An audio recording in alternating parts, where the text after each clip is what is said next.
Good evening, everybody. Welcome to the SavageGoose Show. Today, we're going to talk about casters. Should you always cast when you are playing Savage Worlds and you're playing a caster? We're going to talk about that. But first, as always, we're going to go to the newsletter. We're going to talk about some new products. We're going to talk about some Kickstarters. We're going to mention our Ace or Swag licensee spotlight, depending on which one it is this month. And then we'll get into the main topic. So greetings, everybody. Howdy, John Doom. Good to see you, as always. And howdy, everyone else who is joining us this week. So as always, let's go ahead and just jump in and start with the newsletter. So the first thing is from Pinnacle is that Deadlands: The Weird West core book is back in stock. I honestly was unaware that was not in stock, but I'm sure if you were trying to get it, you would have seen it wasn't in stock, and then you'd be like, hey, why is it not in stock? So it is now in stock just in time for the holidays, and you can get that ordered for yourself or for somebody else if you're buying it for a gift, and you get that 192-page glorious book of Deadlands: The Weird West, so you can play Savage Worlds Deadlands as much as you want, right? So check that. So if you're looking for that, that is now back in stock, and you take a look at that over on Pinnacle's website today. The good thing about ordering from Pinnacle is that if you order through Pinnacle, you get both the PDF and the hardback. However, if for some reason you only want the PDF or you only want the hardback, I don't know why you wouldn't want both. And also it helps support them directly. If for some reason you don't want to order them, you want to order through like DriveThruRPG, you can use my links down below, which helps support the channel, or the Amazon link as well. But honestly, the best option for you as a consumer is to buy through Pinnacle. Again, you get PDF, you get the hardback, and then you also support the company that's making the game. So go do that. The Carrying Crown Pathfinder for Savage Worlds Carrying Crown Kickstarter is now over, and they just have like a little thing in here saying, hey, by the way, if this is the first time that you've done a Kickstarter through them, which it would be surprising if this was your first one, and you also saw this newsletter, is that they are going to be a little bit more quiet the next few weeks as they get everything prepared for this Kickstarter, get the funds in, make sure everyone's cards gets charged correctly, all that stuff, and then they're going to be getting all the products ready so they can send them out to you for proofreading and all that, and then going from there. So yeah, just be on the lookout for stuff. I personally did not back this one just because I've got enough Pathfinder going on right now. In fact, we're actually going to take a break from our current Rise of Runelorn campaign because it's been going on for quite a while. We're going to take a break and play through some Vermilion, which I am super excited to run some Vermilion. We're going to run through this little adventure right here, the Sick and the Dead. So we're gonna do that. But if you're just like you need to play Pathfinder for Savage Worlds, and I think this looks like a great one. I think I personally would actually be more interested in playing this than Crimson Crown. But that's my personal opinion. Nothing to that. It's just me looking from the outside in and don't really know anything about either of the two. Just from the outside, reading the book by its cover, Carrying Crown sounds more like something I'd be interested in. All right. Next up this week on the Savage Universe, Tracy Sizemore of Ed Soul Games is going to come on to talk about Han Cluster. Han Cluster is going to be shipping soon. In fact, we just got charged shipping for those of us who did the Kickstarter. We got charged shipping. I think I got charged today actually for shipping. Yeah. So I'd say go watch it. It's gonna be on Friday, which is exciting. Again, usually these things are on Thursdays, or they were on Thursdays. It seems like everything's been lately. It's been on Fridays, so that's pretty exciting actually. I think maybe some more people are available Fridays. Maybe I'm not sure what the change is, but it's super exciting.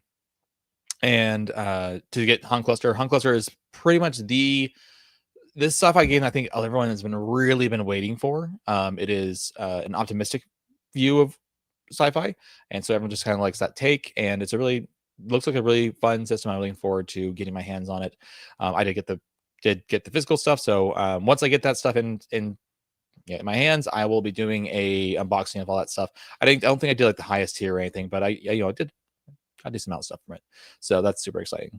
I look forward to getting that. Short Rest Studios, a tabletop role-playing game reviewer, did a little spotlight on 3 ways Savage Worlds beats D&D, and then he also did 3 ways that he doesn't think it does. But I watched the video, and I think I disagree with at least 2 of those reasons. The one reason I definitely agree with his main reason of why he said that he does not think Savage Worlds beats D&D is that the core. He says the core mechanic, but meaning that almost everything you do in D&D, you roll a D20 at a modifier, right, and to beat a DC. Whereas in Savage Worlds, every time we're rolling, we're choosing different dice based on what our skill rank is. And I'll admit that is a little bit harder for some people to get through. So I get it. I'll grant that one. I don't think it's that big of a deal, but I'll grant that one thing. I do miss rolling d20s every once in a while, which is why you just got to do fear more often. And actually, we've been doing fear a lot lately, mostly because a couple of my players got the fear spell with fear power, and they've been using that. And so we've been having to roll a lot more d20s lately, which is nice. But anyways, it's a good video to kind of go over like why things are, why certain things are better. Yeah, just go watch it. It's pretty good. John Doom says, I will say that the Han Cluster plot point camping is really great. I've heard good things about it. It is like I said, I haven't read through the PDFs yet because I have so many other things to do right now. It's something on my list of things I will want to get through eventually. Big news this is just not just like Savage Worlds, but this is actually a big news in the gaming community in general, and that is that Fantasy Grounds is now free to play. You no longer need to have a license to use Fantasy Grounds. Now, this does not mean that you don't need to buy other things for Fantasy Grounds. This is just like you get the base VTT now for free instead of the monthly license or the $50 ultimate license. And it used to be even more expensive, like $150, like that. And they're removing this license barrier. You can still buy stuff through them. So, for instance, Savage Worlds publishes a lot of stuff on Fantasy Grounds for you to use and to play like different Savage Worlds content. This now means that you can now get into Fantasy Grounds more easily without that $50 price tag. So you have to get the $50 price tag and then also the Savage Worlds content. And then like that's could be easily to $100 of content just to play whatever, say Deadlands or something. Well, now you don't need to. The base software is now free, and players can then unlock the official licensed products for Savage Worlds with the core rulebooks, action decks, archetype cards, etc. This is where I think, and I mentioned this last year, this is where I think it would be really important for Savage Worlds to come out with an SRD of sorts. There's maybe other things they can do here. For instance, I think it'd be really cool if they would put the test drive rules into the VTT as a free thing that they can get so people can try out the game, try out Savage Worlds through the VTT without having to buy anything. And then they hopefully will become, say, oh, what? I really like this game. And they'll end up getting it. So I would like to see that. That'd be cool. But it is not free, and you can get a lot of stuff on Fantasy Grounds. It does seem to be like the main VTT that, or virtual tabletop that Savage Worlds Pinnacle has been put effort into. It's not necessarily the one that we've seen the most from third-party publishers, but now that is free to play, I wouldn't be surprised if that story changed a little bit. It's definitely not the most popular out there. I think there's been a lot of support for Foundry lately, but I think with this removal of the license at all, that we will likely see a big increase in the user base of Fantasy Grounds because of that. So that's big exciting news. All right. So yeah, take a look at that. Crowdfunding status. Pledge Manager is going to be closing for Rifts Europa and Deadlands Lost Colony next Tuesday. So that's next week. The Deadlands Bottle Northwest palette is in transit to the warehouse, which is super exciting, which means we should be getting it I'm going to guess within the month before Christmas, hopefully. And I means I'll be able to do a little bit of unboxing. I didn't get any big bundles, but I did a little weird stuff to get the stuff I wanted. Just trying to save some money. But I'll do I'll show what I can. And I'm personally super excited to get the what's it called?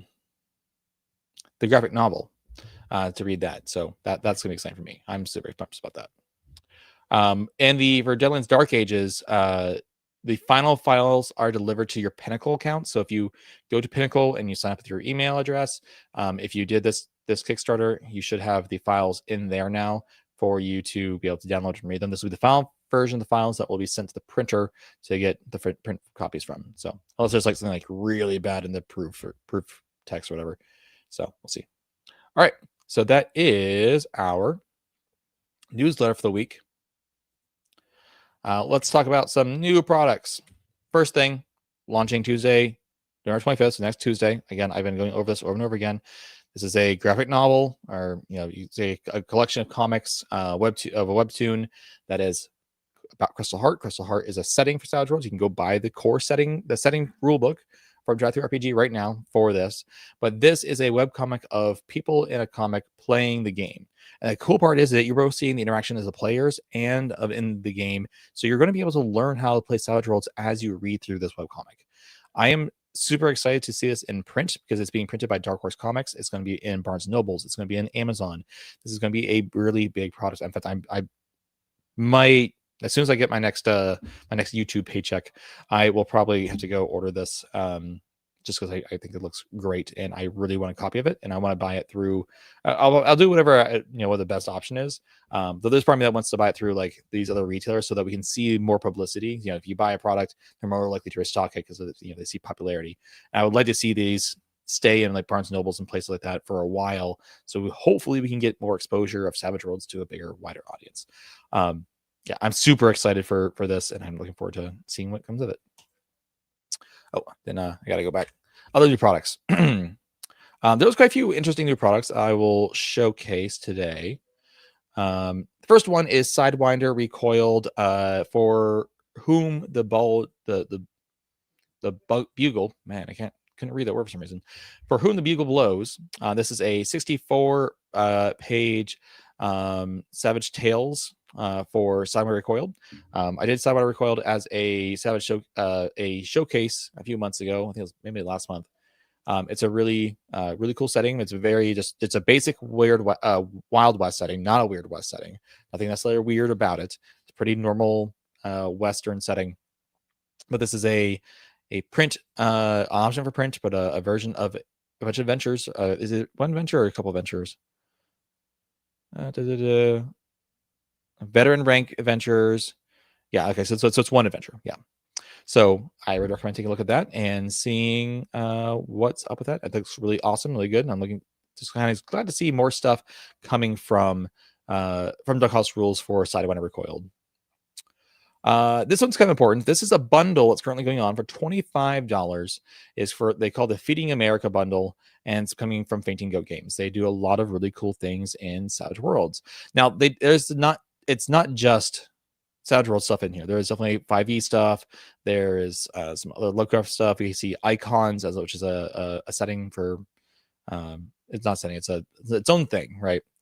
And then there's we got the Jumpstart for Odysseys and Overlords. We've got the Legion of Liberty. We've got more Legion of Liberty. We've got Scarlands stuff. The Secret World, the 5e Secret World book. We've got Darwin's World. Some stuff for that. More icon stuff. There's a few things I want to pull out here and find them. You got more. Yeah, you got Blaster Bolts from Fainting Goat Games. Got Crystal Heart. So if you want to get a copy of Crystal Heart, you want to know what Crystal Heart's about, this is a really good deal. You just get that involved as well. It usually retails $15. This bundle is $25. What else? There was something else in here I know I wanted to mention. Pew Pew is in here. Also a Savage Worlds game from Fainting Goat Games. You got Chainmail, you got Saints and Sinners, and I think it's and the After, and Raiders of the Ghost Zone. So Raiders of the Ghost Zone, the After, all this stuff is in here. It's a really, really, I think even just for the Savage Worlds stuff, it's a really good deal for $25, but there's also a bunch of other stuff you can get as well. So highly recommend checking that out if you're interested in getting a bunch of products you haven't gotten yet. Like said, I don't think there's a discount for, based on what I'm seeing here, there's no discount for having stuff already. So for instance, I own several of these things already. So not Crystal Heart. I don't own Crystal Heart yet. I don't think I do, at least. Like I do own the After. Yeah, okay. So there's no discount if you already own stuff. It's just $25 no matter what. It's going towards a good cause, so check that out.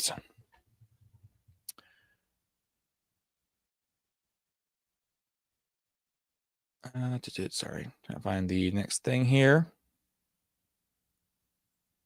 There is a couple one-shots. We have this first one, The Town of Captured Children. It is a 7-page one-shot adventure that you can play through. It is it's basically supposed to be like a steampunk type game.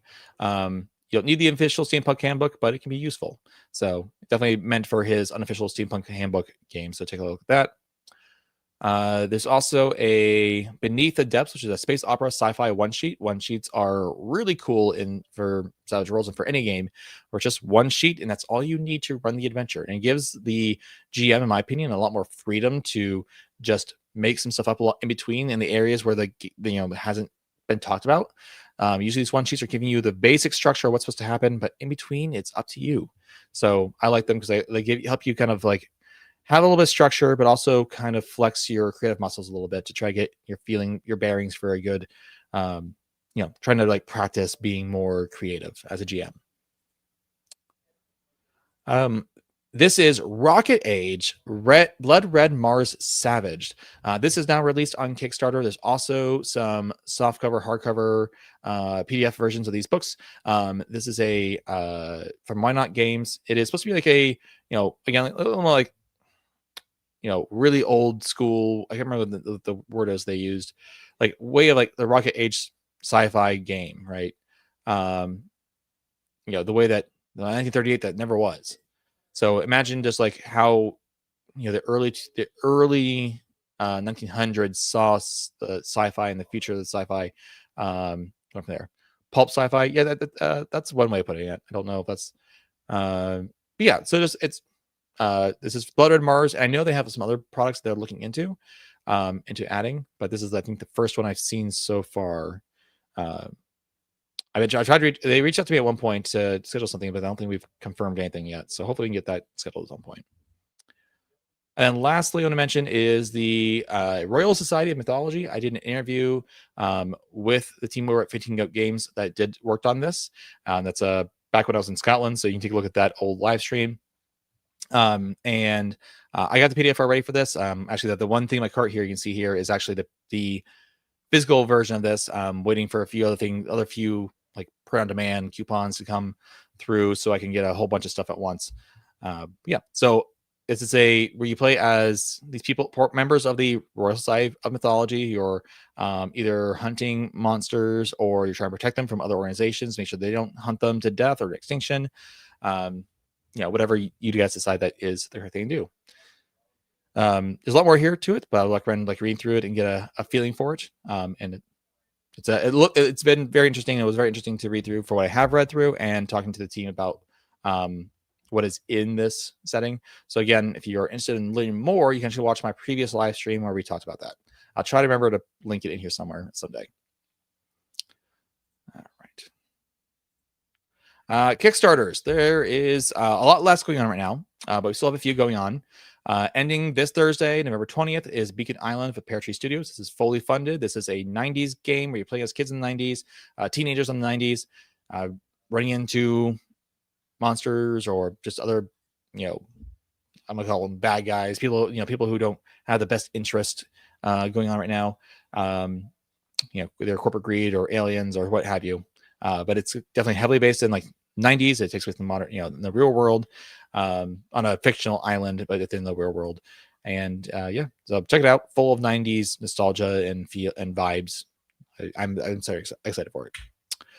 Savage Hunter also ends this Thursday. This is a Savage Worlds game that is think a little bit of the gameplay loop of games like Monster Hunter, the video games, but a little more savaged. It's not just based on that. There's other games that were inspiration, but it's supposed to be more than just a collection of those games. Has its own kind of gameplay loop that is encouraging. Again, if you want to hear more about it, you can take a look at the live stream I did for both of these, actually, both this and Beacon Island, where I interviewed the creators to talk about the setting and what they're about. So go check those out. And you have 2 days before you have to back up. Otherwise, you have to wait until it comes to Drive Through RPG. Heart of Glass ends on Monday, December 1st. I've been saying starts for some reason because I messed up my slide. The Kickstarter for Heart of Glass, which is a Street Wolves mystery, will end on December 1st. It is supposed to be a very dark setting, a really good, well-paced adventure for Street Wolves.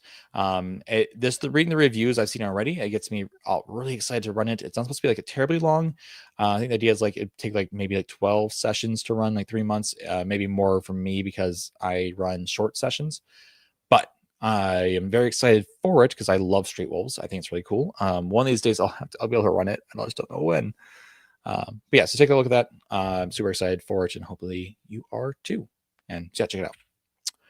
All right, this month's monthly Ace Swag Licensee Spotlight is Starbreaker Saints and Sinners. This is a sci-fi setting for Savage Worlds, and there's a couple books to go with it. This is the main one, Saints and Sinners. This is going to be like the one that you're kind of the core book for the setting. And then there's also another one called Star Marines. You can see my copy back here. I'm right in the corner there of the Saints and Sinners book. That's my alternate art copy using the Saints logo. This is it's a fantasy sci-fi game, and it's got a lot of new races. It's got some new ways it's doing some things. One of the cool things they're doing in this is that and I've seen a lot more people start to do this. I think this is really cool to see from just how flexible Savage Worlds is as a system. But the cybernetics in Saints and Sinners is using powers essentially to use your cybernetics. So instead of having your own like cybernetic implants, like you see in like the Sci-Fi Companion, where you can get like implants and it has different like things, the way they do is they are just kind of reusing the power system and adapting it for their cybernetics, which I think is a really fun, unique way of doing it, so that you can like reuse those core mechanics that people are very familiar with, and they can get used to it. And they're already used to it, and they already know how it works, and then you're just adapting it to kind of do the same thing with cybernetics. So the setting is, it's very interesting. There's a lot more expanding on it. There's adventures being released, and I think if you're looking for if you're not looking for an optimistic sci-fi game like Han Cluster, you're looking for more typical like grittier sci-fi game, but not too gritty. You can definitely look at Starbreaker, Saints and Sinners for that kind of stuff. All right, and then with that, let's go into our main topic. So today I want to talk about casting in Savage Worlds. If you're just joining us, thanks for joining. This is the Savage Goose. We're going to talk about casters in Savage Worlds, and what does that look like, especially in context of other systems that do magic. So this started as a conversation with one of my players, actually my brother-in-law, who's in the next room over. He's probably listening to me. He's like, "What is he talking about? Why is he talking about me?" But here we are, and we're talking about casting, and this is the conversation we were having about his character, because his character in our Pathfinder game is, he's like essentially a full caster. He is not side casting. He's not using casting just to make himself stronger. Other two players also have arcane backgrounds where they're casting buff spells and this stuff. One of them is an alchemist, and one of them is a barbarian mainly, who just took a level dip into Oracle. It's a flame oracle, and now you get the ability to like fly and use magic to make himself stronger. And so he is this other player, the main caster player. He plays a druid, and he's doing things like bolt and blast, and the more typical powers that you would see from an offensive, like caster focused kind of character. He's not doing a druid that really does combat, does like fighting. I think he's maxed out on spellcasting at D12. He's taking new powers, he's taking new power points. And yet the problem that we're facing is that, specifically going through Savage Pathfinder, is that he often needs to rest to gain his power points. That kind of brought up a thought to me of how Savage Worlds characters play versus how casters play versus other casters, like in like D&D 5e or Shadowdark, and specifically also then even this compared to casters in other ways of casting inside Savage Worlds. So if you don't know, so let's start with kind of like going through how each system does casting a little bit different, and what the ramifications are for that. So in D&D, you have your spell slots, which is very, you could definitely convert that into power points and spell points, and there is an option to do so inside D&D. But they also have cantrips, which don't cost any spell points, spell slots, whatever. And you can just keep spanning these things all the time. And these cantrips, they're like the offensive cantrips, like Fire Blast or Eldritch Blast or Ice Knife, things like that. They get stronger over time to match your power tier that you're at, or make it at least somewhat still reasonable of an option to you as a character if you don't want to spend the spell slots on other things. A second here.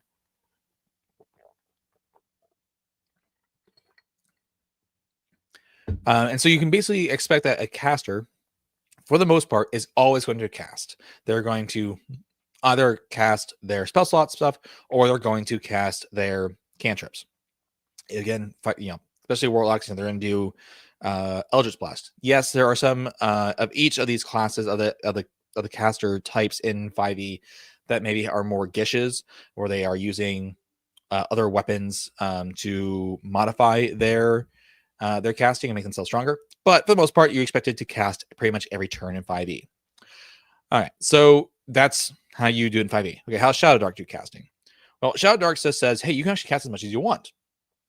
The problem is, though, is that as soon as you fail to cast a spell, as soon as you fail a roll to cast, because they do have a specific, for everything, it's you roll and you need to get over a certain DC, depending on what tier the spell is, to be able to cast that spell. And as soon as you fail, though, that spell is no longer available to you until you long rest. You can't use it again until you long rest. And so it's like risk reward thing. It's like, okay, yes, you could just you could try cast over and over again, just hope that you always succeed and maybe never lose access to it. But on the flip side, you could also just like lose access to it on the very first try of the day, and you no longer have access to your firebolt or whatever it is in Shadowdark. When I played with Deficient Master at the Pittsburgh Gaming Expo about a month ago now, maybe a month and a half ago, the wizard in our group, actually, I think almost every time he casts a spell, or I think I was playing cleric and we had a wizard. I think like there's only like 2 successful spell castings, and I think I only had 1 spell left essentially because I did all my other ones failed. So we kind of we were like at the end of the game, like we can't do anything as casters because we failed all our casting rolls previously. And so now all we're left with is to use our melee weapons that we had, daggers or whatever you. Now, luckily, we were playing a heist game, so we didn't really want to get into combat. But if that was to happen in a more typical Shadowdark game, then yeah, we would have this like big risk of like we can't really. We want to make sure that we are only saving this casting for times we actually need to in case we fail. So yeah, so there's that. Okay, so what about Savage Worlds? Well, Savage Worlds has 2 options. The first option is we have our power points option. That's the main option. You have a pool of power points that you need to cast spells. And then once you run out of power points, you can short. You have options. You can short power points and try to do things by shorting them. But if you short the spell and you fail, you have you have a backlash, and you usually, I think the default is you get a level fatigue. It could be worse depending on like what settings are and stuff, but it's considered a critical failure when you fail a spellcast when you short, which means fatigue, right? Okay, so that's one problem, right? Shorting just get you face some backlash, and so really what you end up doing is having to try to manage your power points. You have to like really manage this resource. Now this one player, he's we're at a higher level tier of play. The monsters have pretty high toughness these days, and so he's pretty much always using either the Epic Mastery modifier to allow him to do like 46 damage on or 5d6 on a raise, or he's doing the other one that's like 3d6 with a 46 to raise. And on top of that, because of his no, he's not a druid, he's a sorcerer. I just realized that. Sorry, he's a sorcerer. And because of his sorcery background, his type of sorcery is he always has to cast with lingering damage. And so that adds a power point. And he doesn't get to say the power point, he's still suspended. So he's casting this, throughout a adventuring day. And if they're going through a dungeon together, that's going to take quite a bit of time and a lot of combats or possible combats, and he has to kind of manage those power points a little bit better. And often is running low or running out. Yes, he has bennies to spend on power points, but he's also using those to re-roll spellcasting rolls, or to he always wants to make sure he has one back for soak rolls, that kind of thing. And so you have to there's this point at which you have to ask: are casters always supposed to cast in Savage Worlds? Is that the same gameplay loop? Or is it different?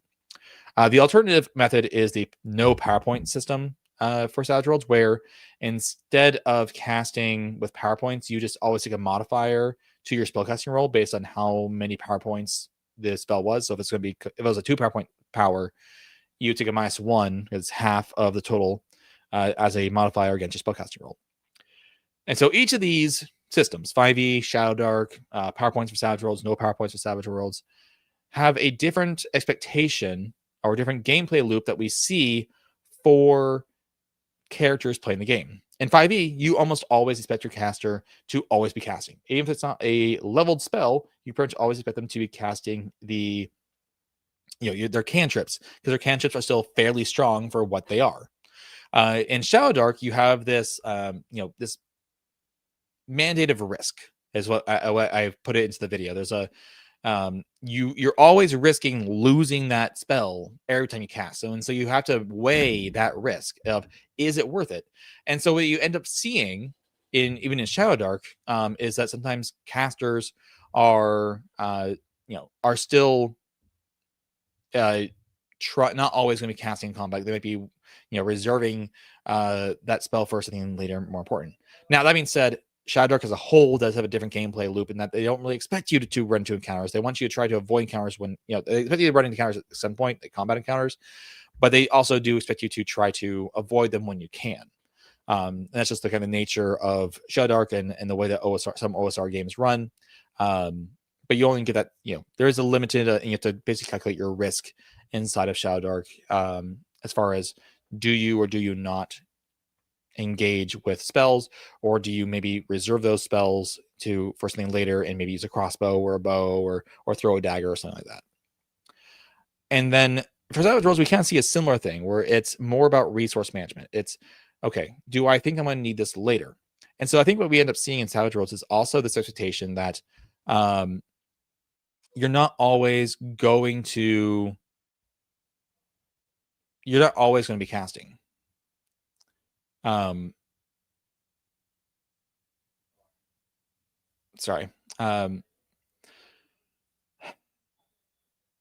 casters run on a PowerPoint economy, if you think about like casting mana, once they're done with PowerPoints, they're usually going to be done casting. We're going to stop. They're going to start moving into using their melee options. Now, luckily in Savage Worlds, we are fortunate enough to have a system where you don't actually have to engage in melee. If a caster runs out of PowerPoints, they can still do things to support the party. We have options like tests and support to allow you to do other things that don't necessarily have to make you engage with a melee weapon. And that's the nice part about the versatility of Savage Worlds, is that we have more options. So even if you aren't casting, you can still participate in combat without actually being a fighter. You just end up doing more supporting of your frontline combatants moving forward. It also means that if you're trying to save up PowerPoints because you're not going to have time to rest before the big boss battle in a few rooms, that you can try to save those up but still participate in combat. And so, does Savage Worlds expect you to always cast? And I think the answer is no. I think Savage Worlds does not expect you to always cast, in the same vein that games like D&D, and even to extend 3.5, I don't know about 4th edition, maybe 4th edition, pretty much from my understanding, like 3rd edition onwards, kind of have this expectation of cantrips and always being able to cast. And that's just not always going to be the case in Savage Worlds. In Savage Worlds, we expect that there's going to be a limit to what you can and can't do, or how much, what's available to you as far as PowerPoint resources go, to be able to do things. And that's not just in combat. There's also outside combat things that casters are doing as well that they may or may not want to, or need to decide, are they going to do this or not? And it's about managing their PowerPoints for other things later as well. Now, that is a contrast to the no PowerPoint system, because I feel like for me, the no PowerPoint system, there's really no true consequence for trying to cast and failing. You're free in a sense. There's a freedom in knowing that there's no resource to worry about, to just try to cast. And if you fail, you kind of if you fail to, say you're using the object reading power and you fail the roll. Well, there's not really okay, you can't read this object. This magic doesn't work on this object. It just doesn't work. Cool. Don't have to worry about it. When you're in combat and you're trying to bolt, you keep missing, but you can just keep trying as much as you want and hope that you eventually hit, you ace and you get those extra rolls and you finally do some damage. There's not like a big concern about a big concern about what happens afterwards if you fail. Or even if you succeed, you're not having to worry about managing a resource, because you have unlimited attempts to cast bolt or to activate bolt, or use the correct terminology, or blast or burst, whatever it is. And so what's interesting about that is that basically it turns everything into a cantrip essentially. Now, obviously, certain things are going to be a lot harder to pull off, and that's one of the things actually I like about the system as well, is that it means that certain things are going to always be difficult.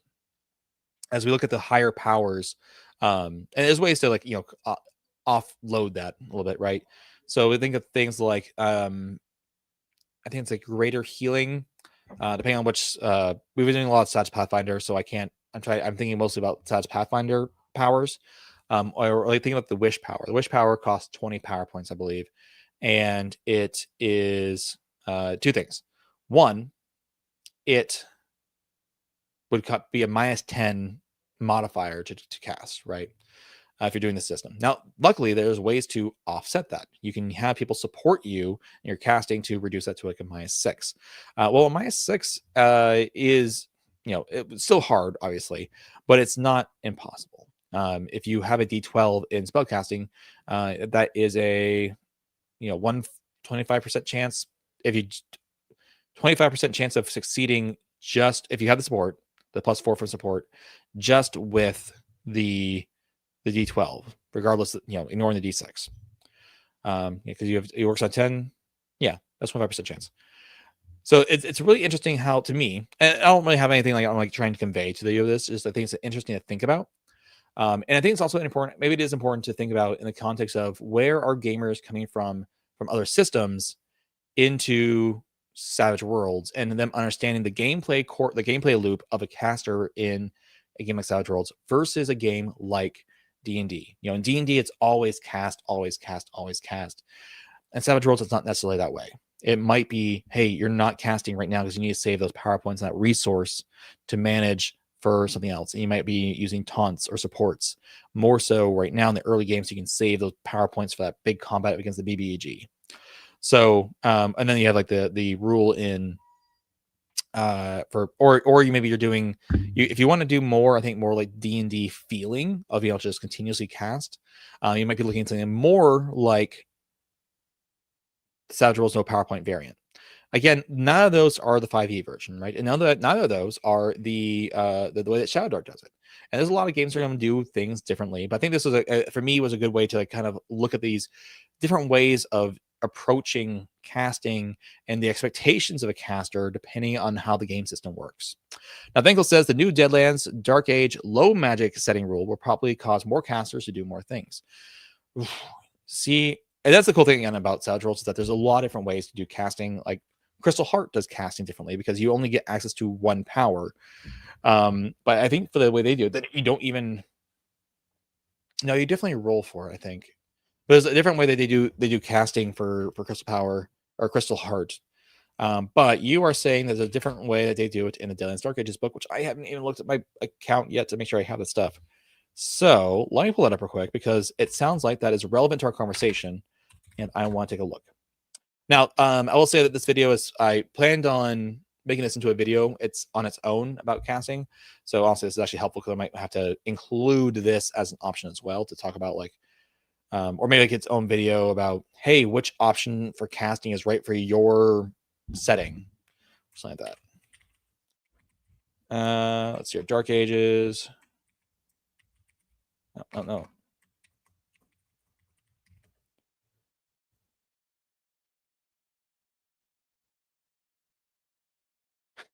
$64, $62, somewhere around there. All right, got it.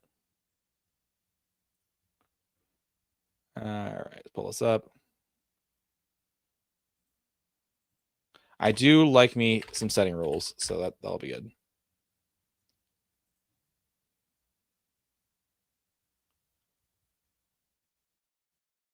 Okay, here, let me share my screen real quick. Share screen. All right, so low magic. In Deadlands Dark Ages, magic doesn't come as easily as it does in future Deadlands settings. Connection between casters of all sorts and their source of arcane power is much weaker. Bennies for power points. Characters may still spend Benny to get 5 power points, but those power points must be used that turn. Oh, that's interesting. All right. They don't replenish the character's pool. This replaces the rule on spending a Benny to regain power points in Savage Worlds. This doesn't allow the player to exceed their maximum power point, even temporarily. Good to know. Okay, so you can't just... That's interesting. That's interesting. All right. Fortunately for users of Arcane Power, the land is crisscrossed with lanes of powerful magic commonly called ley lines, fairy paths, or in less jolly circles, corpse roads. Whether they were created by the ancient druids, as some claim, trails left by fey creatures, or actually the footpaths of lost souls, ley lines crisscross the land. So I'm just like reading through real quick. Practitioners of magic have noticed these areas make magic a lot easier. Along these lines, those with the arcane background recover additional 5 power points each hour. Okay, so power points can recover a lot quicker if you're in that area, which I would hope then that it's... How do you know where you're at? Well, if you learn practitioners have mapped some of the area lines, a caster can detect them with a successful casting to detect Arcana. Of course, the magic user must be within the power's range to find one this way, and most ley lines are only a few yards across. Okay. Points where ley lines crisscross. Sorry. Nexus is often used by magic users and cultists to cast powerful spells. Be warned, though, other powerful beings are drawn to such spell. Okay. Most corpse roads lead through the wilderness, not along the road cities. Stonehenge's Nexus, Anglesey Island, Thor's Cave, and several sites related to Arthurian legend. Not significant until they come once. Okay. So they're going to be mentioning the plot point campaign itself. I'm like, hey, this place is this, or this place is this. That's good to know. This doesn't make... So, Vink, what did you say? You said New Death's Dark Mage, low magic setting rule probably cause casters to do more casters to do other things. Yeah, I would say so, because if you have to use all 5, if you have to spend the money to spend 5 power points at once, that does make it... well, there's 2 things. So one of the things that I notice in my games is that my character players will often, my casters, they have any leftover PowerPoint or leftover bennies, they'll spend them at the end of the session to get more power points, right? Which I don't particularly mind, because, well, one, obviously it's part of the game rules. It does feel a little cheesy to do it that way, but it's part of the game. If they would have done it during the game session, I wouldn't have thought anything of it. So why is it matter they did it at the end? Also, casters tend to not be in combat as much, and they don't tend to have to roll vigor rolls as much and soak rolls as much. And so it makes sense that the frontline people are using their bennies to roll soak, and they're just using it to replenish their resource so they can continue to be in the fight. But this does change things a lot, because it's saying, hey, basically saying that you can't do that anymore, because you have to spend those 5 power points immediately right now to do things. So that is an interesting way of doing things. I'm curious about... I think that's the main thing. It sounds like, Venkel, you were talking about, is the bennies for power points rule. The later on rule really just depends on how you're going to...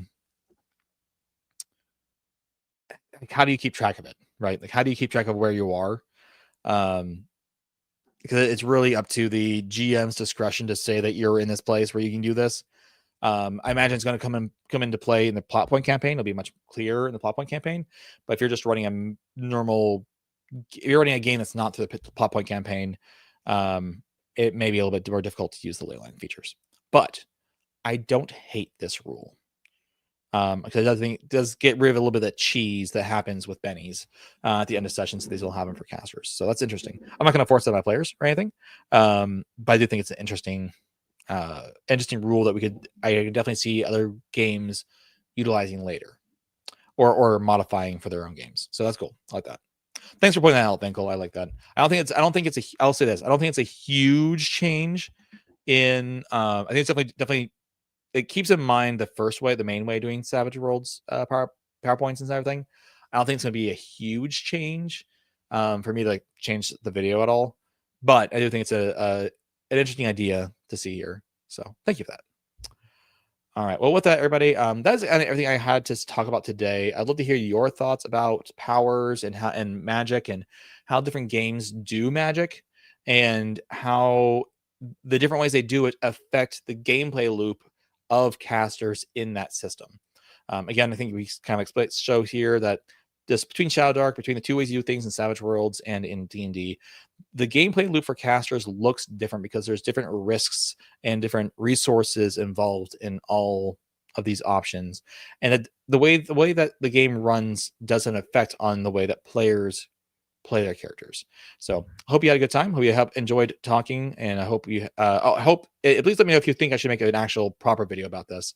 I've got a script pretty much written up, so I probably will do it anyways because I spent the time writing a script, but I thought I'd run everything by you guys first to see what you thought. So let me know in the comments below what you think. There will be no show next week. I'll be on Thanksgiving holiday for Thanksgiving. My son's off school for the week, so we're going to go see my family out in Ohio, and I don't really want to be streaming from Ohio. Bring all the equipment for one night. So not hopefully that might mean I might be able to get some recording or two done while I'm there. So and see some nice wooded areas and some nice flat Ohio landscape, or maybe I'll go record some more fancy and you guys can enjoy that. So we'll see. But either way, I do have a video that I plan on releasing this week all about classes and why I like classes systems. I'm going to talk about Pathfinder classes. That being said, trying to find the time to edit it has been difficult. It's mostly edited as if for like B-roll and stuff, so I may just have to publish it without B-roll. I like to get at least a little bit of B-roll in so that you guys aren't super bored but just looking at my face. But I want to make sure I get it out because I'm trying to be better about making sure I get videos out every week. So hopefully I can do that. I need to work on both a review of Battle Lords and the After, since that was very neck and neck. In fact, when I started working on the Battle Lords because that was what was winning at the time, and then like by 1 percentage point, the After started winning. So I'm like, okay, well, I might as well just make ones on both of them. So I'll be making some review videos about the After and Battle Lords, and hopefully we can get those out soon.